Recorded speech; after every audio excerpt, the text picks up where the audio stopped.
और आज पेश होने वाला है देश का आम बजट। सीधी तस्वीरें दिल्ली से आपको दिखाते हैं, जहां राष्ट्रपति भवन पहुंची है वित्त मंत्री निर्मला सीतारमण। और इस वक्त ये सीधी तस्वीरें दिल्ली के राष्ट्रपति भवन से आप देख रहे हैं। इंतजार किया जा रहा है राष्ट्रपति द्रौपदी मुर्मू का। और ये देखिए, ये दिल्ली की सीधी तस्वीरें।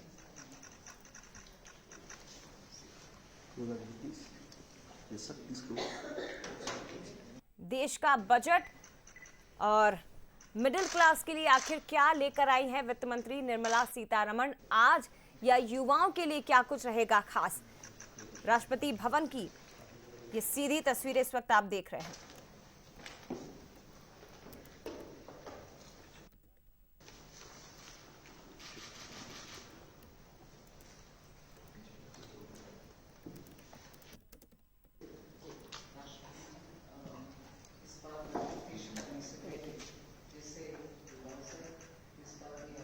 वित्त मंत्री निर्मला सीतारमण जो कि राष्ट्रपति द्रौपदी मुर्मू को इस बजट को लेकर पूरी जानकारी देती दिखाई दे रही हैं, और बजट की कॉपी राष्ट्रपति को सौंपी जाएगी।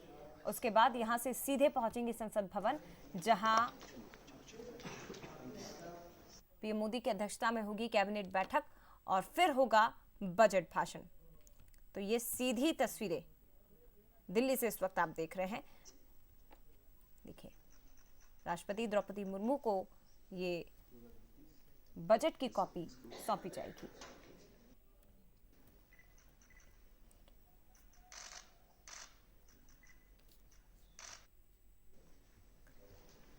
डिजिटली आज ये बजट पेश होगा। वित्त मंत्री निर्मला सीतारमण 8वीं बार जो कि देश का आज बजट पेश करने वाली हैं।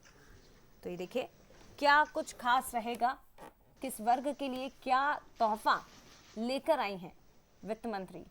आम जन को कितनी राहत इस बजट से मिलेगी, महिलाओं को महंगाई से कितनी राहत मिलेगी, क्या इस बजट से आपकी जेब में पैसा बचेगा, ये थोड़ी देर बाद पता चलेगा। फिलहाल ये सीधी तस्वीरें इस वक्त आप देख रहे हैं दिल्ली से।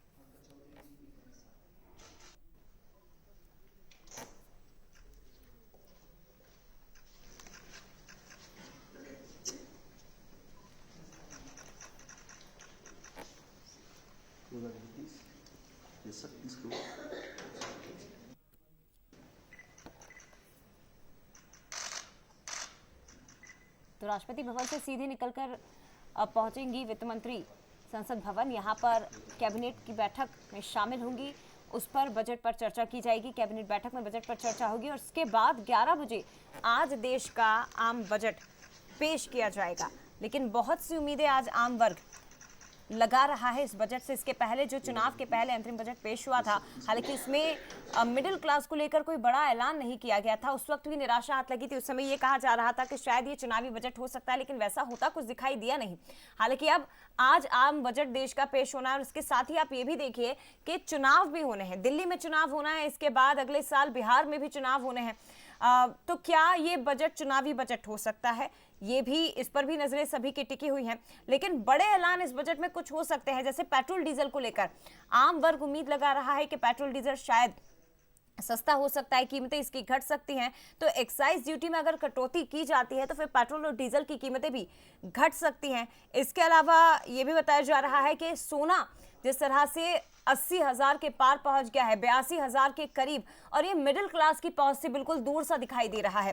तो गोल्ड और सिल्वर पर इंपोर्ट ड्यूटी अगर बढ़ाएगी सरकार तो फिर सोना और ज्यादा महंगा हो सकता है। तो क्या सोने चांदी के दामों में कमी हो सकती है, इस दिशा में सरकार की ओर से कोई राहत दी जा सकती है। इसके अलावा रोजगार को लेकर, क्योंकि जुलाई में पेश हुए बजट में युवाओं के लिए कई महत्वपूर्ण ऐलान किए गए थे, हालांकि उनका इंप्लीमेंट फिलहाल तो दिखाई नहीं दिया है। तो क्या उनमें बढ़ोतरी की जा सकती है, वहां बढ़ावा हो सकता है, ये भी एक महत्वपूर्ण बात है। महिलाओं के लिए, किसानों के लिए एमएसपी को लेकर, क्योंकि किसान लंबे समय से मांग कर रहे हैं, तो क्या एमएसपी की राशि को लेकर कोई फैसला इस बजट में किया जा सकता है। आम लोग इस बजट को लेकर क्या कहते हैं, क्या ये आम बजट आम लोगों के लिए भी होगा, आम जनता का क्या सोचना है इस बजट को लेकर, क्या उम्मीदें की जा रही है, सुनिए जरा। आज मोदी सरकार का बजट है। केंद्रीय बजट वित्त मंत्री निर्मला सीतारमण पेश करेंगी। मध्य प्रदेश के वासी भी चाहते हैं कि उनके बजट में भी उन्हें कुछ चीज़ें मिलें, क्योंकि मध्य प्रदेश का भी बजट आने वाला। तो क्या उम्मीद है केंद्र सरकार से, उस पर बात भी करेंगे। सर, आज बजट है 11 बजे, क्या उम्मीद कर रहे हैं, क्या राहत मिलनी चाहिए लोगों को, खासतौर से टैक्स पेयर जो लंबे समय से वेट कर रहा था। जैसा कि आज के पेपर में दिया है कि मध्यम वर्ग और गरीबों का ये सरकार ध्यान रखेगी, पर इसके पूर्व में कभी इतना ध्यान नहीं रखा है। हाँ, अभी इनकम टैक्स की छूट 10 लाख तक कोई टैक्स नहीं होना चाहिए, और जो टैक्स की सीमा है 30%, उसको 25% करना चाहिए। अधिक से अधिक यदि सेविंग होगी तो खर्च भी अधिक होगा, विकास कार्यों में पैसा आएगा, और उससे देश में वृद्धि होगी सभी विकास कार्यों में। पिछली बार भी उम्मीद की जा रही थी कि जो टैक्स है वो बढ़ाया जाएगा, लेकिन एज इट इज देखने को मिला। इस बार लग रहा है कि हाँ, सरकार थोड़ी छूट देगी ताकि लोगों के पैसा बचे। हाँ, इस बार ऐसी संभावना लग रही है कि मतलब जितना चाहते उतना नहीं भी बढ़ाएगी तो कुछ हद तक तो सीमा बढ़ेगी। सरकार लगातार खेती को भी बढ़ावा देना चाहती है, ताकि क्योंकि पूरी देश की जो इकोनॉमी है कहीं ना कहीं खेती पर भी आधारित है। ऐसे में किसानों को, युवाओं को। नहीं, डेवलपमेंट होना ही चाहिए। एग्रीकल्चर सेक्टर है, शहरों का है, रोड्स बनना चाहिए।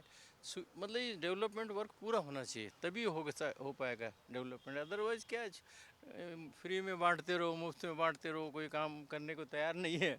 आम आदमी की तरफ तो ध्यान ही नहीं सरकार का। मतलब ऐसी चीज़ों पर जो उद्योगपतियों को बढ़ावा दे रही हैं, जैसे आप अभी बता रहे थे कि फ्री भी ये बंद होना चाहिए बिल्कुल।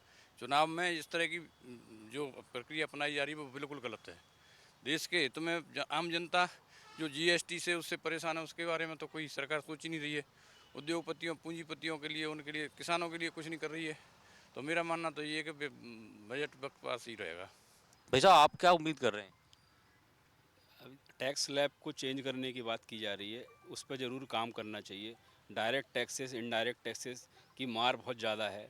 टैक्स टेररिज्म का पहले की गवर्नमेंट को जब ये टैक्स लगाते थे तो उनको टैक्स टेररिज्म का नाम दिया जाता था।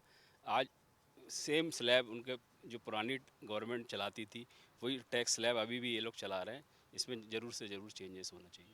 लेकिन सबसे बड़ी बात वही की जा रही है कि पिछले 2 साल से लगातार लोगों को इंतजार था कि टैक्स स्लैब में बदलाव देखने को मिलेगा, ताकि कहीं ना कहीं, चाहे वो कर्मचारी हों या पेंशनर्स हों, उनकी सेविंग थोड़ी बढ़ेगी जो उनके भविष्य में काम आएगी। रणवीर सिंह के साथ सूरज शर्मा, बंसल न्यूज़, भोपाल।